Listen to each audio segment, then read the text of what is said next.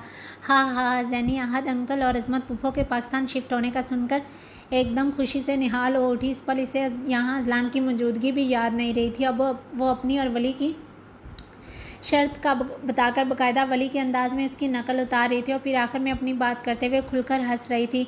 इसकी हंसी को फ़ौरन ब्रेक तब लगा जब इसने देखा इस वक्त अजलान भी इसे ही बगौर देख रहा है। अजलान को देखते ही इसने खुजल भरे अंदाज में फ़ौरन अपनी ज़ुबान दांतों तले दबा ली। अजलान पहली बार इसे इस तरह खुलकर हंसते हुए देख रहा था, मगर वो भी किसी और के नाम से। वली के नाम पर इसके चेहरे की खुशी देख अजलान का चेहरा एकदम गुस्से के मारे सुर्ख पड़ गया। इस वक्त वो अपनी मुट्ठियां सख्ती से आपस में भींचे, से ही यकटुक निगाहों से देख कम बल्कि घूर ज़्यादा रहा था।